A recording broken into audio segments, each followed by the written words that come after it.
Michael Jordan is the GOAT of basketball to me. There is no doubt about it. It's not even a close race, let's be honest. As everyone knows, I was born in Chicago and I got to witness Jordan go undefeated in the finals. And the second guy in the GOAT debate, LeBron James, I think the kids call him Le Diddy James or LeBarbie Diddy James or something like that. I have no idea why they call him that, but that's besides the point. But yeah, LeBarbie Diddy James has 6 finals losses. So he could never be the GOAT. Maybe he can be a GOAT on a farm. I don't know. But definitely not on a basketball court. But the only player that comes close to Michael Jordan in the GOAT debate is probably Ben Simmons. The way he airballs those jump shots is something to behold. The perfect shooting form with the perfect follow through. Man, is he fun to watch out there, especially when he refuses to take wide open layups. That tells me he doesn't. Okay. Just bizarre. Like, it is so, the mouth, everything. Oh, welcome to Babylon, the big town, everybody. Forgot about that. Oh my God. Dude, that bit was fun, man. I needed a good laugh. That was good. Yeah, this papacy is bananas already. Why are you so zoomed in? Your head looks gigantic compared to mine. Well, because with the new camera setup, when I zoom out, I feel like I'm too far zoomed out. Hold on, I'll show you. You muted yourself. No, that's because I was telling it to zoom out. That looks better, way better. Okay, fine. I think so. I think it looks way better. The weird influencer. The thing is, somebody pointed out, they go, gotta be honest, it's probably not going to get better than that last episode. Hold on. Dr. Tavius Marshall, we shouldn't be picking people. Is that a Black Taylor? Yes. This is crazy. All right, let's see. What did Bobby just say? My brother asked me whether I would rather look like Jar Jar Binks or talk like Jar Jar Binks for the rest of my life. I told him I'd rather talk like Jar Jar, and I can just move to Hawaii and be a pigeon preacher. That's, everybody's pointing that out. I don't remember Jar Jar Binks. I did watch that when it came out. I remember everybody flipping out because they hated that character so much. Yeah. But I don't remember it like well enough. Like I thought he said like Misa too. You know, he talks like that, but Misa just a construction worker. Yeah, Misa just a high school dropout. That I remember. Dude, it's this papacy is bizarre to me.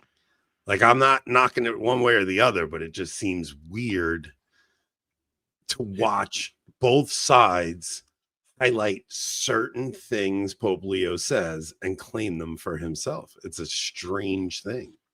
One side's going to give up eventually. It is really, really weird. So the reason I wanted to talk about this topic, even though, is because my mother sent me a clip of Pope Leo speaking about the end times. And it's from this channel, Pope Leo, what is it? Pope Leo something. And let me guess, you only knew it was fake when he brought up Le Diddy James? No, that was totally different. This was, I think it's Pope Leo sermons. Yeah, that's what you sent me. Pope Leo sermons. And when you go into the videos, I hope the channel gets taken down, because it's like Pope's wake up, urgent call to all true Christians, warning Jesus is coming soon.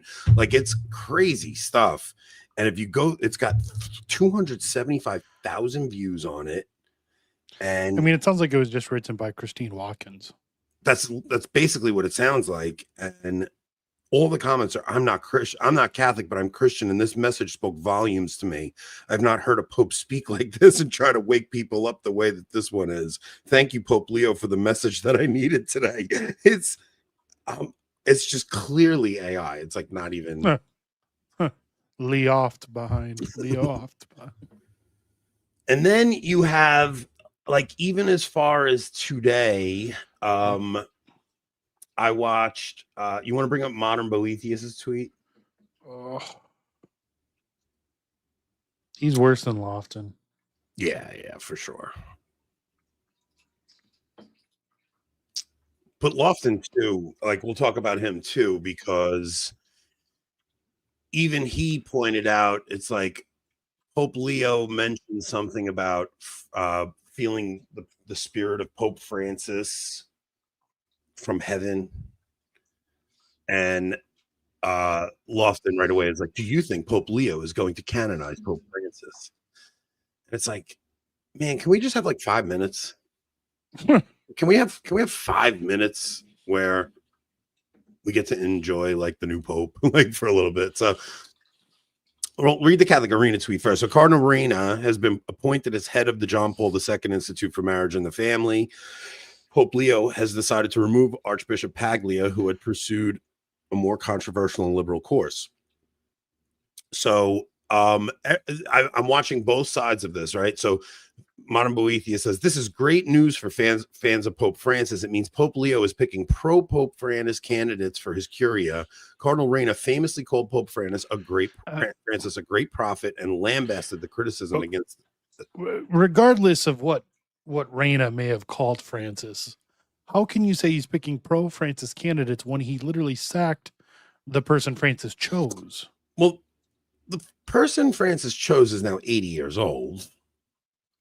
And what it looks like Leo did was just go back to putting. So John Paul II had instituted this position as whoever's like the vicar general of Rome or something is supposed to get it. And that's what Cardinal Raina is. He just happens to hold that position. So I don't even think this pick was ideological in any way. I don't think it was in any way. I think it's just Paglia is 80. He stepped down and he put the guy who is supposed to officially be in that position in the position. But you watch Modern Boethius thinks it's a win for Pope Francis. And then you go to Damian Thompson's tweet. Okay, give me a second.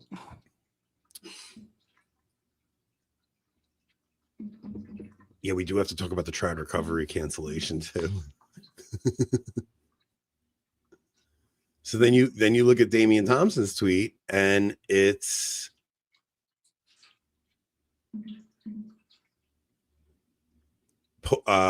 major setback for the pro-choice lobby.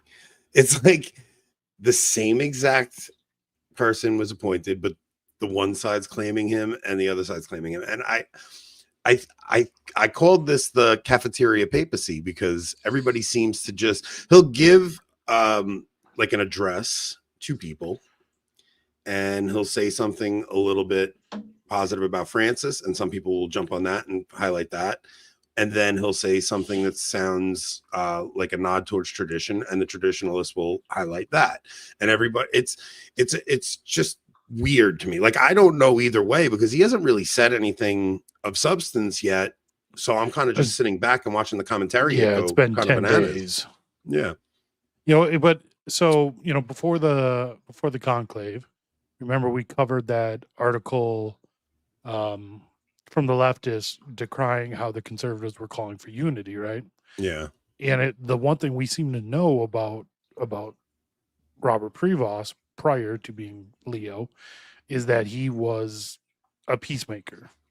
And it seems to be that's one reason why he was seemingly chosen by some of the conservative, candidates, was to be that sort of unifying peacemaker.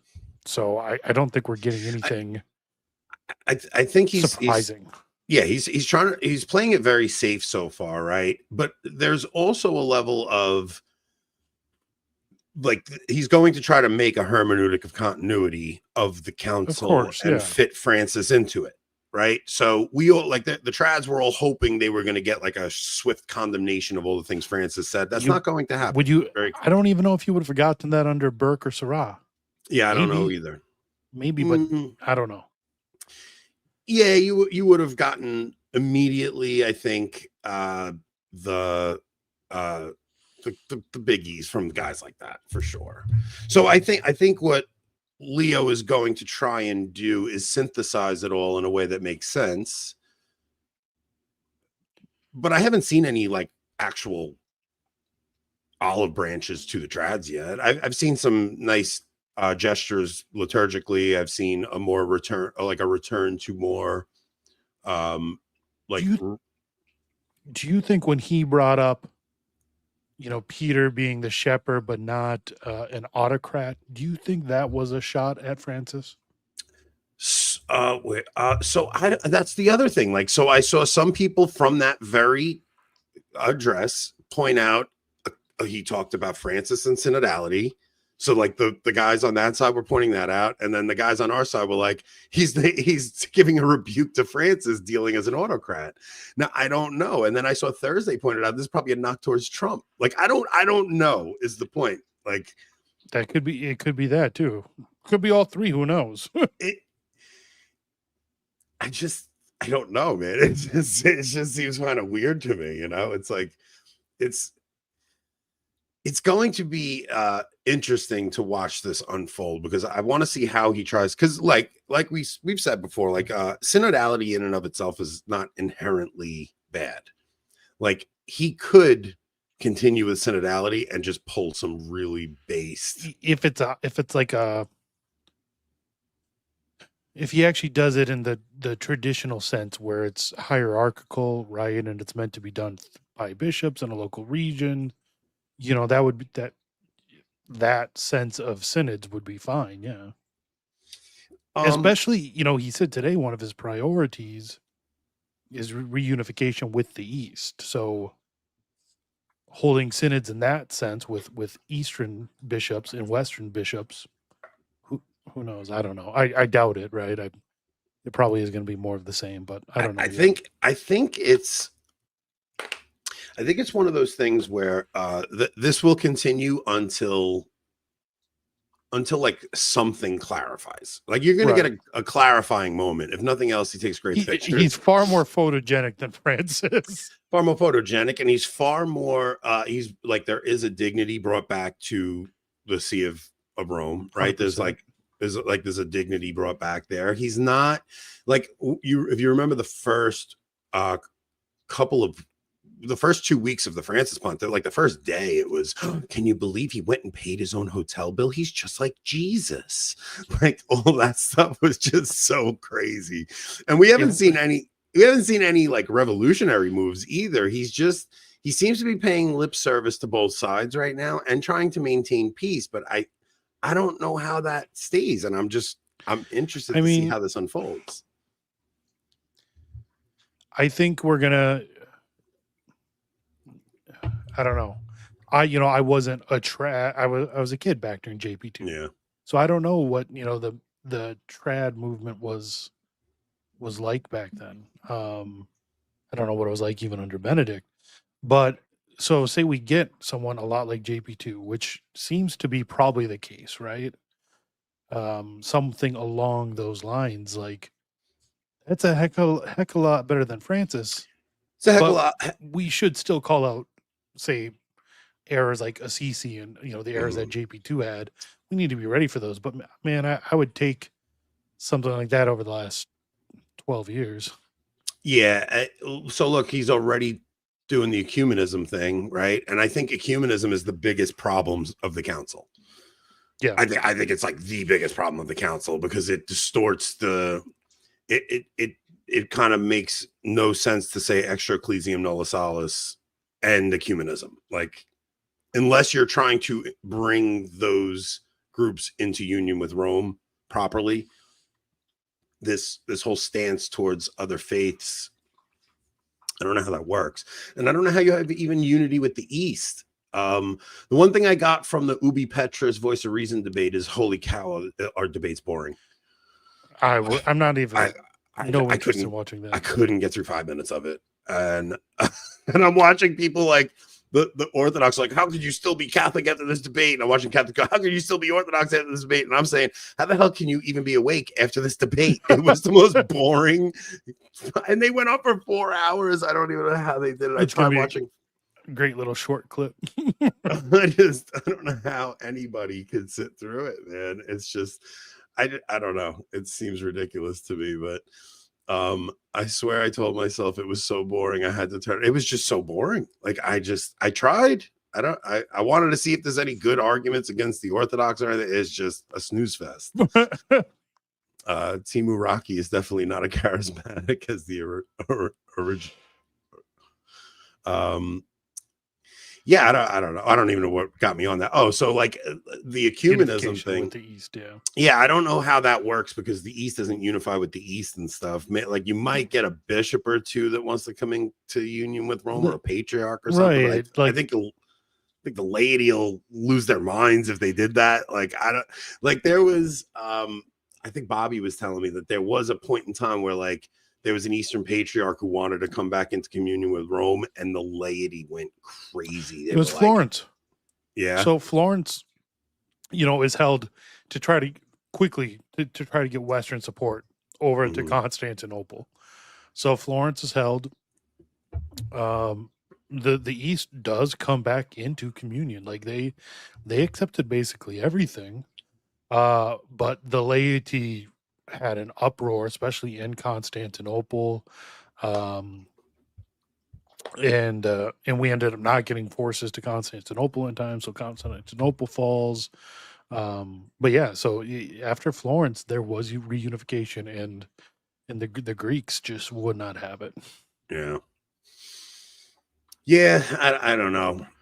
I think I would really like to see the Pope focus on the Diocese of Rome and to fix up the Curia and worry about the problems in house before going on this quest. You know what I mean? Like this quest for the one good thing is he hasn't said like he said like universal fraternity, but he doesn't mean human fraternity the way Francis did. I don't think. I hope not. I really hope not. If he's talking about just Christian brotherhood, unified, of course, under actual like good doctrine, then that's fine. And there is a level of like living amongst one another who have differing views in the current world. I can understand. Like you have to live in peace with your neighbor, whether they are Catholic or not. Like we're not in the times of Queen Anne or whatever, Queen Mary, Queen where Elizabeth? she's like Queen Elizabeth after Queen Mary, Bloody like Bess. Queen Mary, and whatever. I'm just trying to spitball after 4 hours of sleep last night, but we're not living in those times where we want beheadings and things like that. So I understand there is a need to live peacefully with your neighbor, whether you guys are the same faith or not. But I just want to see the Pope kind of focus on his Catholic children and just kind of take stock of us and focus Agreed. on us. It would just be not. I got it. Like you're saying, it's going to be a John Paul III. I don't want another Pope that's gallivanting around the world. I agree. While everything collapses inside the church because he's off evangelizing. Like it is a great thing, but it would be much healthier if he just stayed in Rome.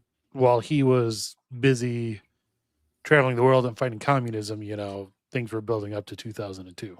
Yeah, that's really what was happening. So he's off traveling the world and things under his watch got horrific. The seminaries were going insane. They were showing horrific things to the seminarians there. There was children being abused. It was just like mayhem inside the church, and he's just off trying to bring and we had this whole generation of JP2 Catholics that came into the church because they saw the face of the Pope, and he was a force for good, but the church itself was crumbling while he was doing all that. Darien Hall, what is going on? What's that? I don't know. Now I gotta look and see if there's a Kandarian Hall. Yeah, there is a Kandarian Hall. Wow, guys. What is that? What do you mean? This. I mean this. Oh my God.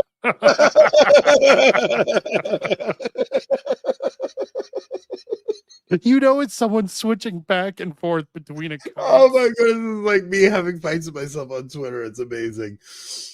Oh wow. So this freaking show's amazing.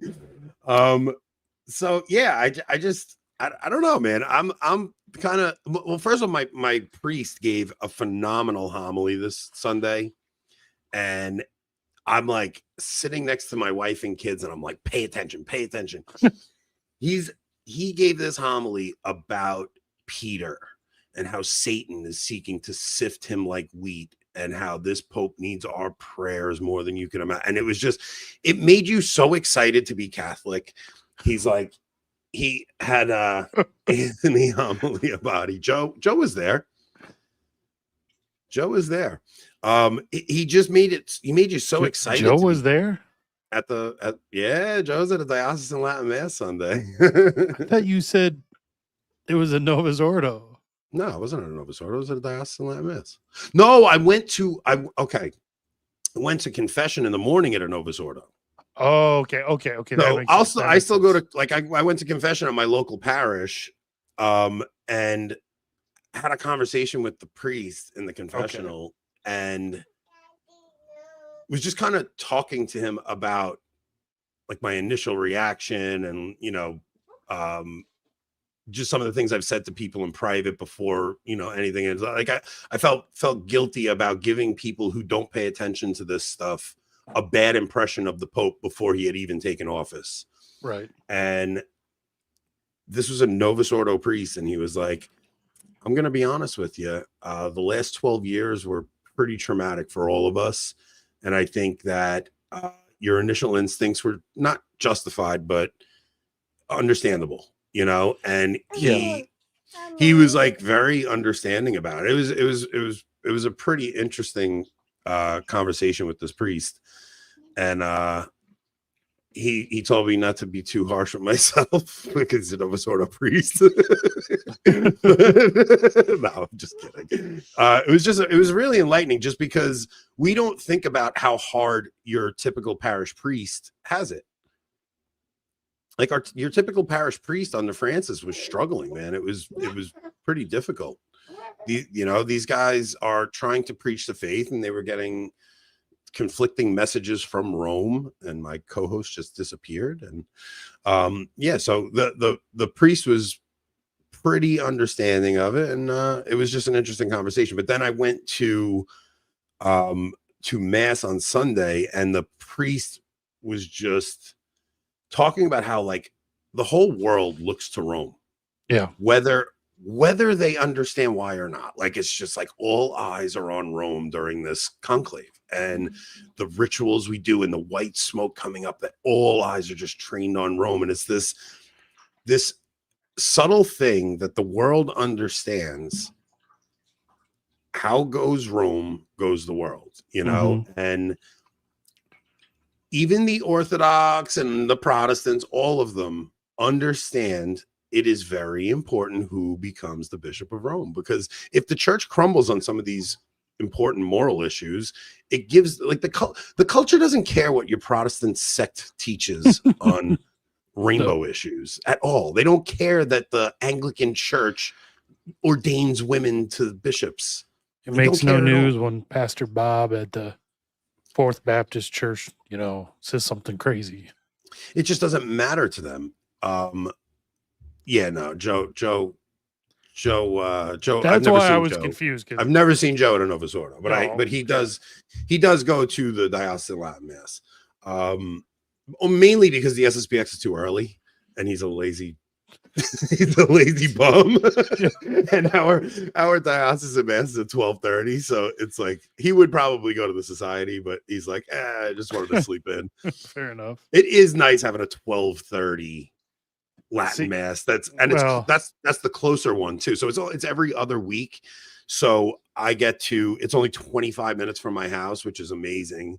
So compared to the hour I drive to go to the other one, and that's at 11. So I got to leave at 10:30 to get there at 11:30. I don't get home till like 3 p.m. if I go to the other one. Yeah. See, for us, our Latin Mass is at 1, which sucks when it's 2 hours away because you're leaving home at 10:30, and if you do nothing else, you're getting back at 4:35. Mm-hmm. It's like that 2.5 hours of commute for Mass on Sunday is doable. Like, we do it, but it's, it puts a wrench in your Sunday. You're not going to be able to do much else with the family other than Mass that day. Yeah.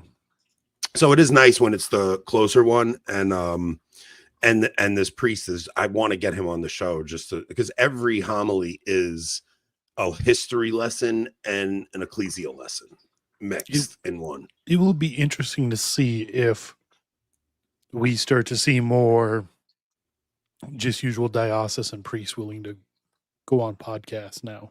Yeah. Yeah, that's what I said. And I'm not saying they necessarily should. Yeah. But I think there was a lot of... I think they should, and I think the bishops need to start talking with us, because I do think there's an unhealthy separation between trads and the hierarchy that needs to be addressed. But like I said, we still don't know where this papacy is going to go. Like, we just don't. And everybody jumping on every, oh my goodness, Trentarius horn. Changed my YouTube name for this. And now I have to wait 14 days to change it back. I want to know who it was. Lord of the Rings, I do not. That would be the second closest parish, but that would be a 4-hour one-way drive instead of 2 hours. We're north of Duluth, so we go to St. Benedict's in Duluth. I love it. I love that you got to go into Trent's.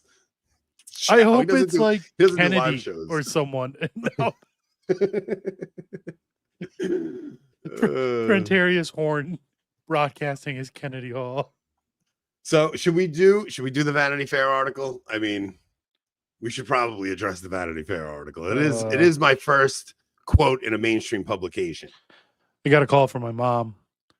No. I read about Anthony and Vanity Fair. I'm so glad it wasn't your name in there. I'm like, yeah, Mom, me too. They picked some quote, boy, I'll tell you. Like, of all the things I said that show, that's the one they pulled out. Did you send the article in the... Yeah, it's in there. It's above should Protestants root for the new Pope? Because we're going to get into that too. I saw a Protestant podcast discussing should Protestants root for the new Pope. And I thought it was an interesting segment that we can talk about. Does my mom know yet? Yes, my mom. My mom wasn't crazy about the language in it, but she was more concerned with, like, was it good coverage or bad coverage? Like, she's like, are they trashing you? I'm like, no, I don't think so. Like, it seemed like a pretty balanced article. They were, but they didn't just quote me. They even mentioned our show title. You got it? Yeah, it just took forever because you send me everything in the world. Well, there's a lot to talk about, and it's just me and you. We don't have Nick to... Oh, we got a Nick update? Well, we do have a Nick update.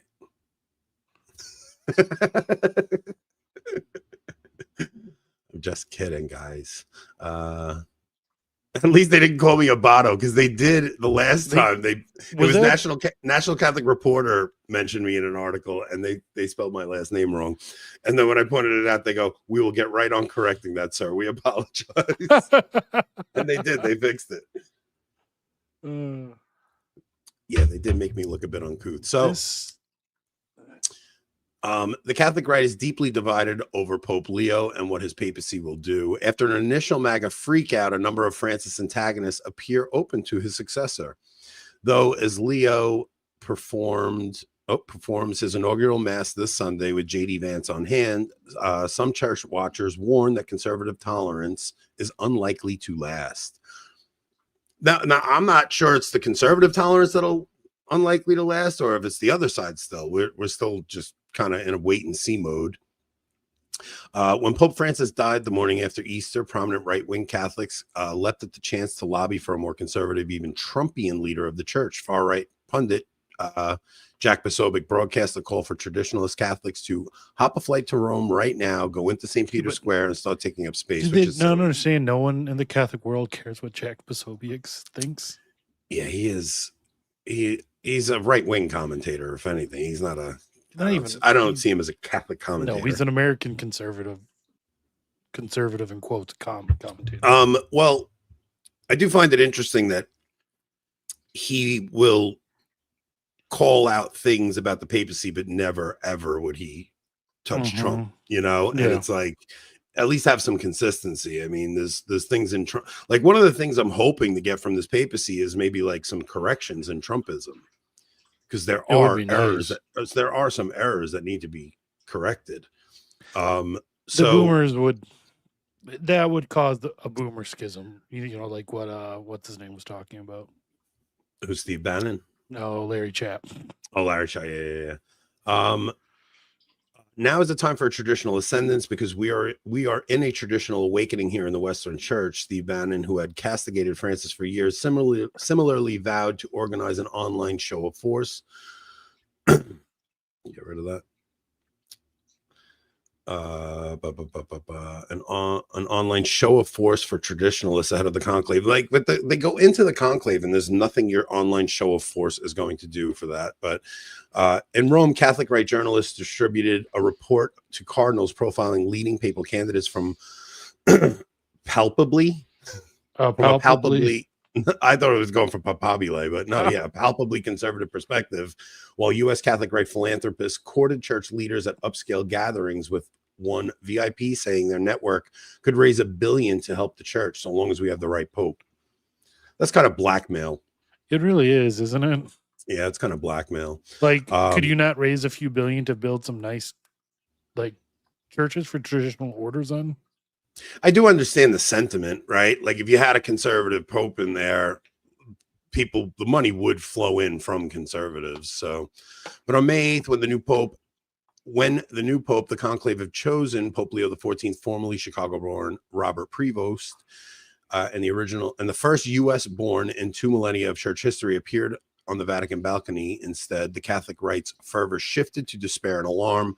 I can't believe the cardinals did this, said popular traditionalist podcaster Taylor Marshall, author of the 2019 book, arguing that the election of the late Pope Francis was part of a century-old plot to undermine the church.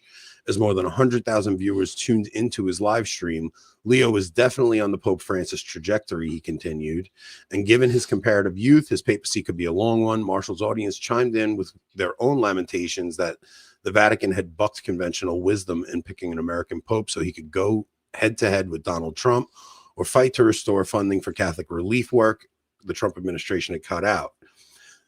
That the Pope Trump stunt, Trump declaring himself his own first pick for pontiff, subsequently posting an AI-generated image of himself in full papal regalia, like that I think is all. The Cardinals didn't care one bit about that. I promise you that. Like, no, but I do think you could scroll down. Like, let's get down to. I'm gonna say this is a long article. It's a very long article, so let's go. Yeah, let's go way down.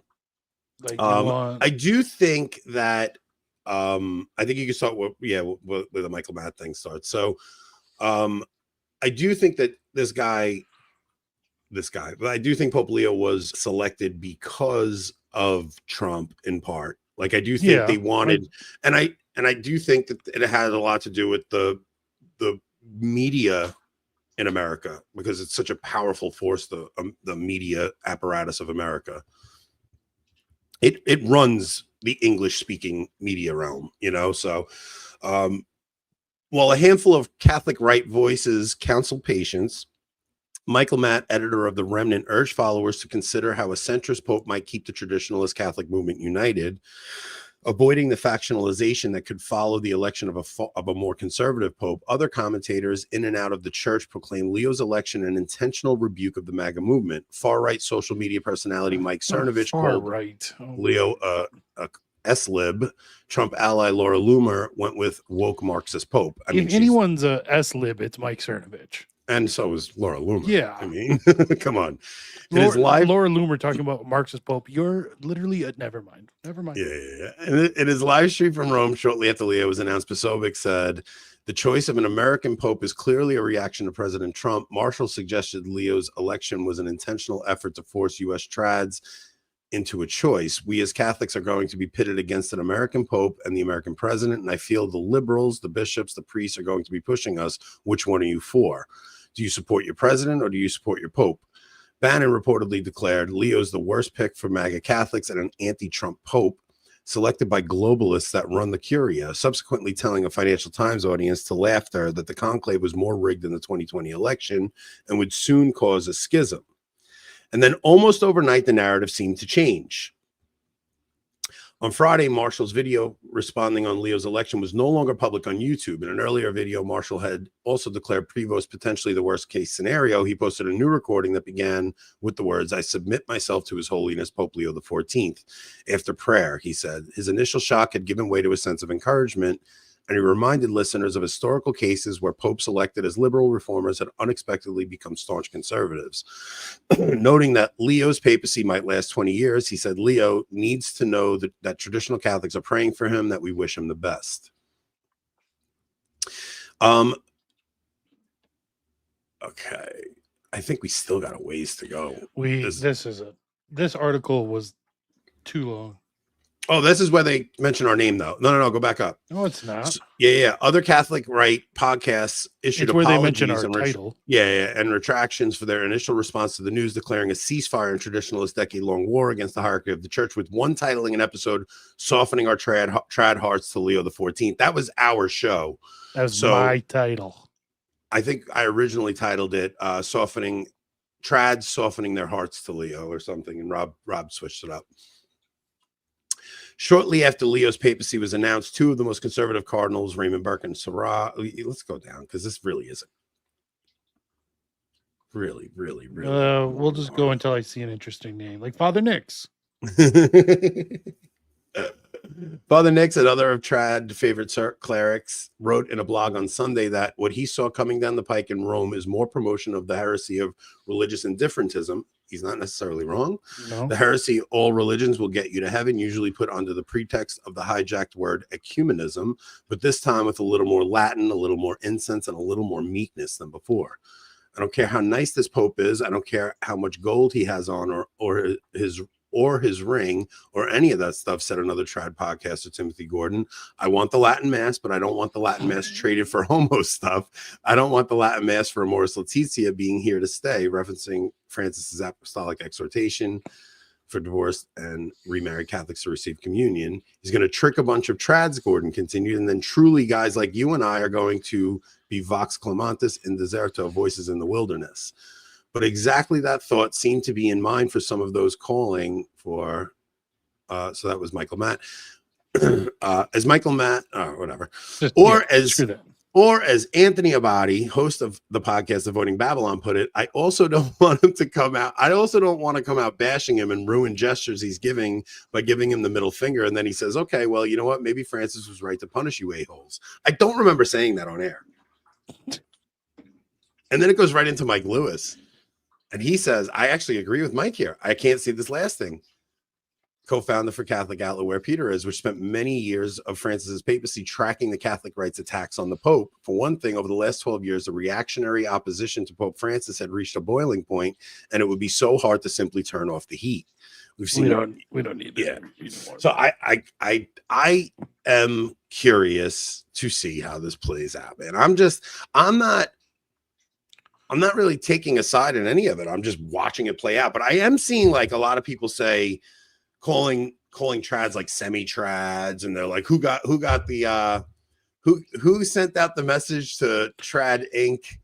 like that they need to stand down. But I don't think that's any of what's going on. Like what's going on is the Catholic instinct is to love the Pope, and people want to love the Pope. And as long as there are signals coming that it's going to be better than the last 12 years, we don't want to be seen as opposition to the Pope. So especially when nothing has been said or done yet. Yeah. It's like you give the guy a little bit of a respite and a little bit of a period to settle in, and we figure out what he's going to do. I don't remember saying that famous last words. Okay, yeah. Oh, hold on. To be fair, this isn't really how it's supposed to work. It's supposed to work the opposite way. You love and pray for him, and you do trust him until he proves otherwise. That's the way it's supposed to work with the hierarchy.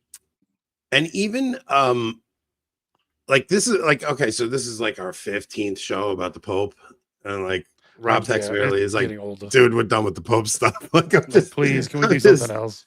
This is probably going to be the last one. It's just, unless some major thing happens, but like it's getting old, and it's, we just got to kind of see what happens.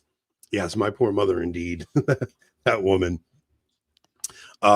So it's just still in wait and see mode, and but what he doesn't trust this is going to be the last. Well, the thing I really did want to get into was the title is this is going to be an interesting thing to watch in the age of AI and in fifth generational warfare, because you're going to start seeing people use AI to make you think the Pope said something, and it's getting so freaking good. That opening video, as silly as that was, it's because it was silly that we all knew it was AI, but like the mouth moved perfectly in that video. It looked legit. So it's not just the voiceovers that you're getting, because usually you can tell by the inflection on those voiceovers where it sounds kind of monotone, but they're getting really good. And if it's like that now, what do you think it's going to be like in a year from now? Because if you look at the difference in 2024 and 2025, it's a major difference. I don't know. I don't know, which is why we really do need the church to come out and say something about AI, right? Well, that's definitely that, but also there's going to have to be, I see this as moving towards digital ID somehow. It's like because AI is going to get so good, you're going to need to prove it's actually you saying the thing. So you're going to need a way to prove that to people. So you're going to need some kind of a digital ID identification. Makes you wonder if the proliferation of AI isn't almost intended for that. It just seems like that. Things are going to get so chaotic going forward. I don't see a way around it. It's like you're going to see things that you're going to go, is this real? Is this not real? So you're going to wait. Like if it's from the Pope, you're going to wait for the Vatican to put out a statement, but people are going to be able to put out fake Vatican statements. Right. It almost seems like it's intended to undo the loosening of controls on the media that the internet has created, right?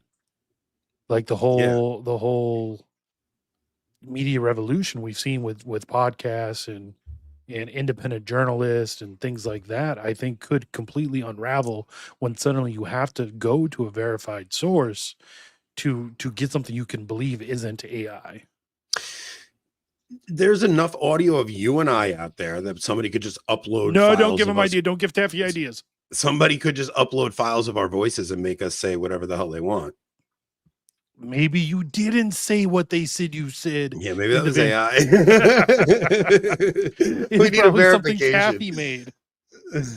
It is. I don't know, man. It's getting a little bit scary the way things are going so quickly. Did you see? Did you see the? Did you see the Scott? What's his name? Scott Adams video today. Oh yeah, he's dying of cancer, and he's going to end his life. Wait, is he? I didn't hear that. I didn't see that. Dude, he's in California and he's going to end his life this summer. He said.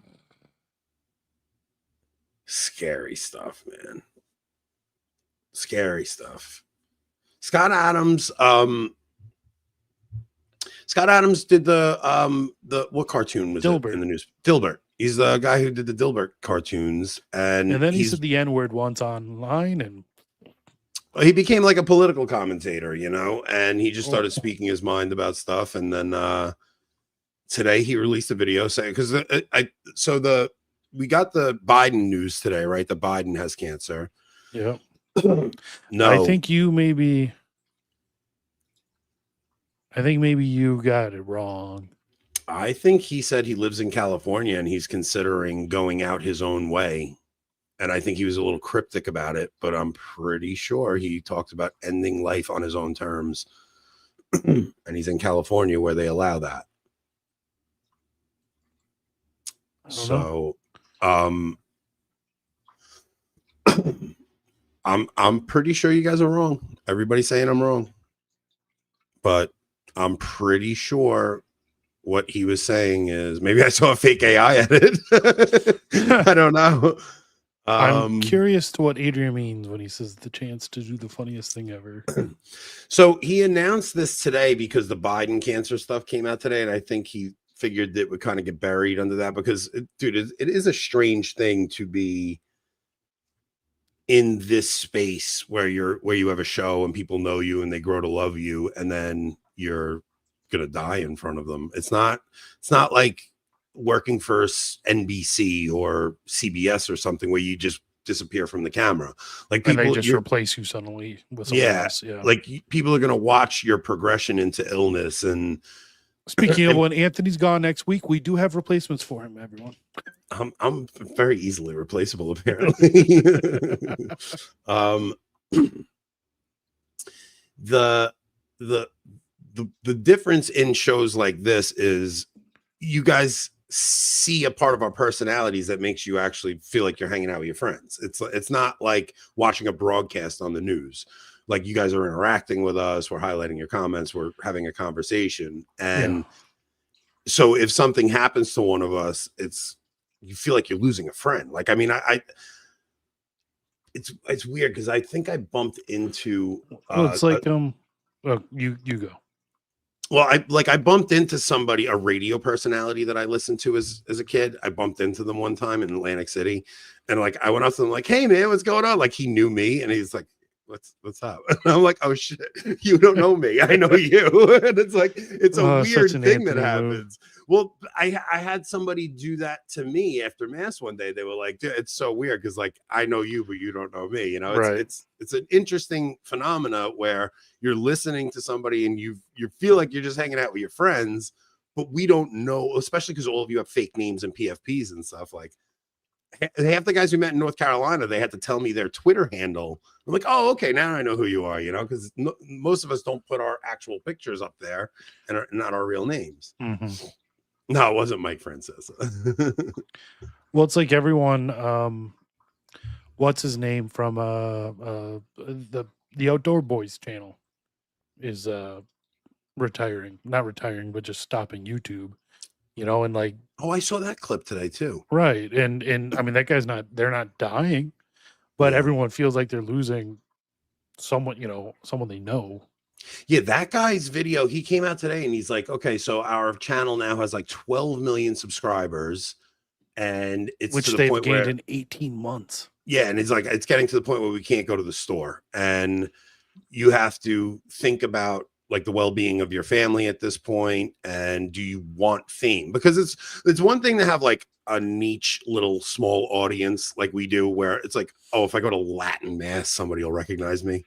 Yeah. You know what I mean? That's like, it's like, oh, if I go to a Latin mass, like somebody there might recognize me. That's a very different thing than you go into town. If you live in a small town and every single person in town like wants a picture with you and, you know, stuff like that. It's a totally different world. That's like real fame for a person like that to go get thrown into that kind of spotlight. Like, Rob hates it when anybody comes up to him after mass. Okay. I'm kidding. That's just because I'm like introverted and phlegmatic, and if anyone sees me, I'm not gonna like hate you if you come up to me. It's okay, you can do that. I'm telling everyone, if you see Rob, you go up and give him a big hug. He loves hugs. Go up, give him a big bear hug. He loves it. Don't let him fool you. Don't let him tell you he's an introvert. They know everything about me. Yeah, I'm known as the guy who completes the ATF form super quickly.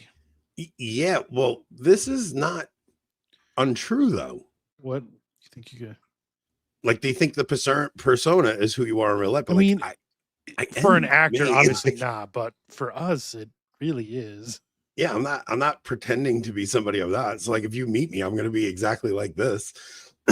Like, Bobby said when he was planning the trip to go to Italy, he was like, I could probably hang out with that guy. And he wound up coming. We wound up just becoming friends. Anthony is exactly the same person. Yeah, as I try to warn Joe McClain, who might see you next weekend, right?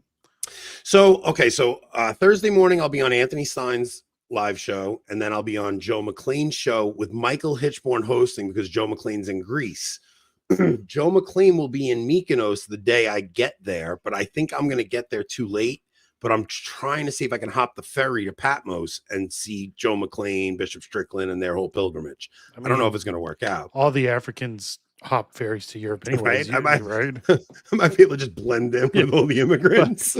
As I try to warn him, you actually tone it down a little for the show. You're more yourself in person. So Jacob said maybe I am misquoting him, but I thought I heard him saying, maybe I misheard it. Maybe I did, but it seemed like he was implying like I'm going to go out on my terms. And first Italy, then Greece, and then finally Ant's homeland in Tunisia.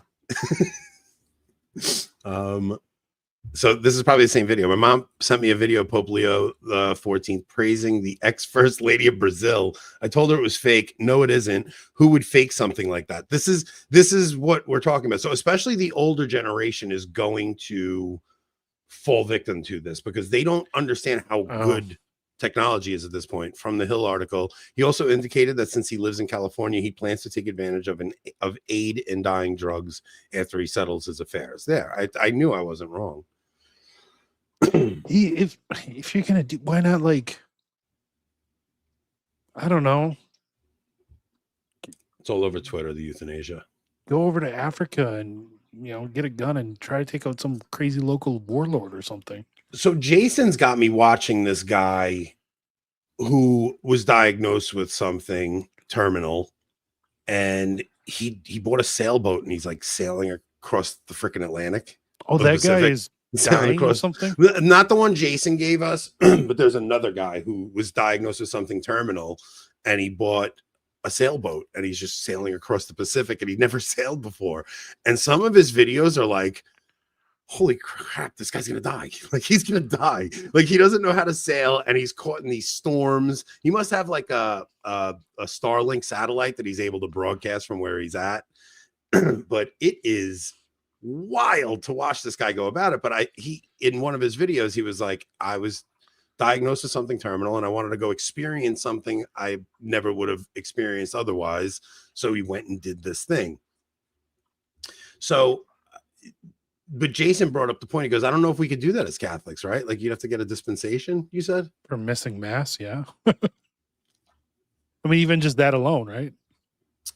Yeah. I mean, I guess you could definitely get a dispensation, though, I'm sure. And yeah, you but could what just about last rites? Yeah. Well, that's as long as you don't die out at sea. Right. It just seems imprudent, like sinfully so, you know what I mean? Yeah. Yeah, it depends if you're single also. It depends if you have a family depending on you. There's a lot of Jason Church, not just AI. We should convince him it's just AI. Yeah, so well, all right. So I think we should head over to locals, and we'll well, you know what? Actually, let me just check something, because Mike Lewis actually wrote an article on he wrote an article on the AI thing, and I think we should at least check it. Faith in deepfakes. In the days following Pope Leo's election, the internet send this one to me? Yeah, it's in there.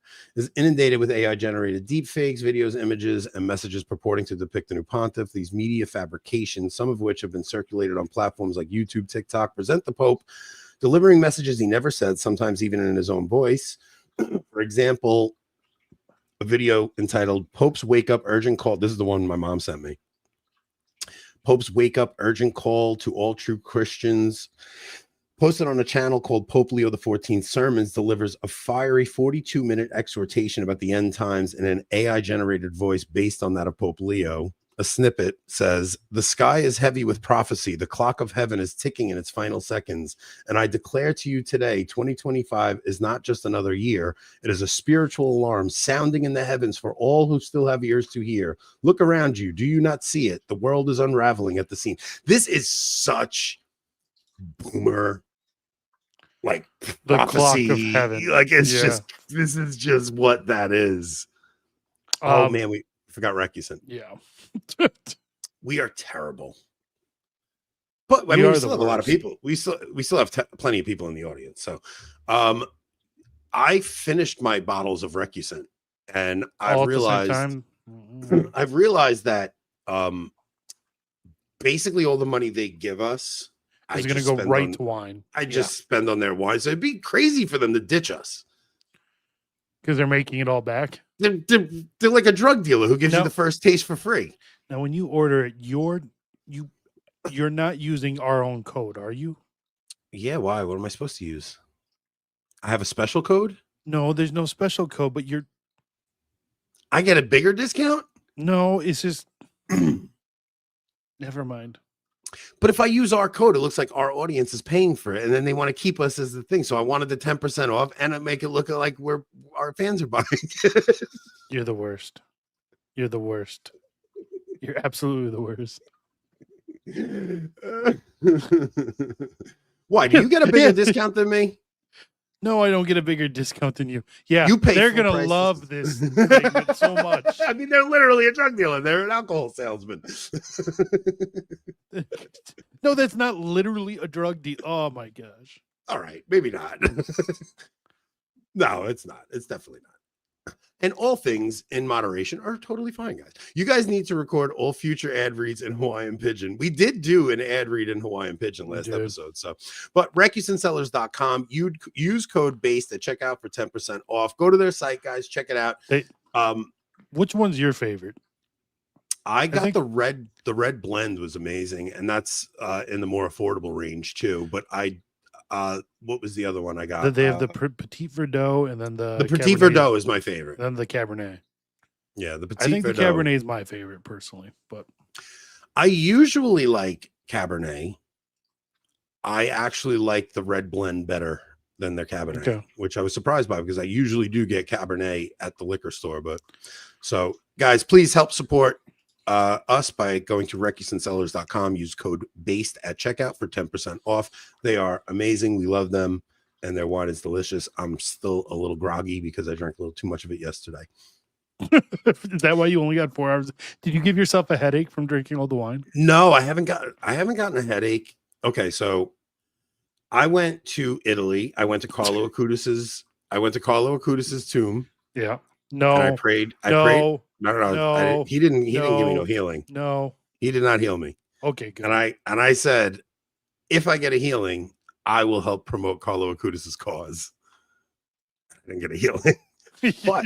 But I came home and Mary Teresa, who was on the trip with me, sent me a liter of Lourdes water about 2 weeks after I got home from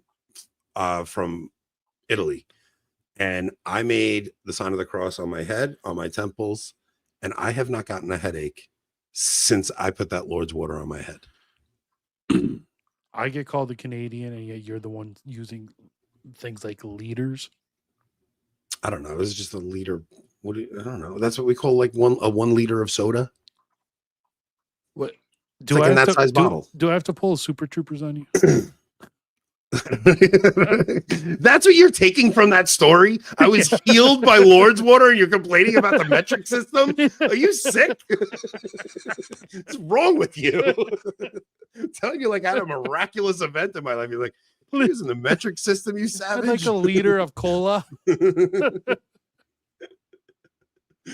called a quart. You got a quart. So listen, I have to tell you guys about these headaches though, because I've never gone more than 3 weeks without a headache. Like, that's the longest stretch I've ever gone. Typically, I get 2 a week. At the season change, I get them every day. They don't come every 28 days? No, I get them every day during the season change. So like it's spring and fall, like they're seasonal, but I get them throughout the year. So she sent me the Lourdes water in January and I didn't get one like through the spring season. And I was holding off on telling her because I didn't want to like get her hopes up for nothing. Right. But I finally texted her like a week or two ago and I was like, Mary Teresa, I just want you to know this is the longest stretch I've ever gone without getting a headache, to the point where like I'm going to Greece and I'm not even worried about oxygen. I'm not like, I haven't refilled my oxygen since Italy. So, I mean, I pray that it's permanent, but it was the Lourdes water. It wasn't Carlo Acutis. So it's not seasonal burnout. They're called seasonal cluster headaches. Yeah, I've known a few other people that get them. Have you ever done the injections? No, that they say that's for like migraines, like the Botox injections and stuff. I think that works for migraines. No, the Imitrex. No, that my doctor tried giving me seizure medication. That didn't work. Like any medication, no medication's ever worked. But yeah, breathing straight oxygen is the only thing that relieves those headaches. So if I if I get a headache without oxygen, they last about an hour. And they're crippling, debilitating. I can't even be around anybody. But if I have oxygen, they last about 15 minutes and they're way less painful. But I have to breathe straight oxygen at like 20 liters per minute. Which, again, with the liters. if there's ever a spark around you while you're doing that, you are going straight up in flames. I've had fires going out. I've had fire in the den and it like goes out completely. And I go get my oxygen tank and I get that thing going right back up with my oxygen. One, that is incredibly stupid. Two, I would totally do it too. The tank is like 7-8 feet away, and I just take the hose. But I've had the hose catch on fire, and I'm like, oh no! And I got to shut the tank off right away. It's fun. Breaking news: home in Long Island today exploded unexpectedly. Yeah, dude. I mean, if a tank ever exploded, it would. They don't let you bring them on planes because of that. So, but I breathe oxygen doing it. I prefer nitrous. No, that wasn't what killed Michael Jackson, you sickos. They get what? The fire because of oxygen? No, Michael Jackson was on what's that freaking a drug that the one that, like, if you even touch you die. Fentanyl? Fentanyl. No, that was Prince. That was Prince. That was Prince. How did Michael Jackson go? I don't know. But all I know is my wife's childhood doctor was the one prescribing Prince all of the fentanyl. Wow. Small world. Yeah. We hear the news. I'm like, right. Oh, yeah. Locals. We'll go to locals. Molly's right. This is all locals talk. Let's go over to locals. All right. So if you guys are not locals members, that's we're gonna get into this Protestant story. And which Protestant story? I sent a video of Protestants talking about the Pope. So we could do that, or we could there's a few things we could discuss. We got other stuff. Nice. Let's see. What else we got? Are we going over one of them beers we got? Yeah, let's go over. All right, guys, if you're not locals members, please subscribe over there. We give you guys way more show over there. Please join us. We will see you on the other side. Cut it. Cut it.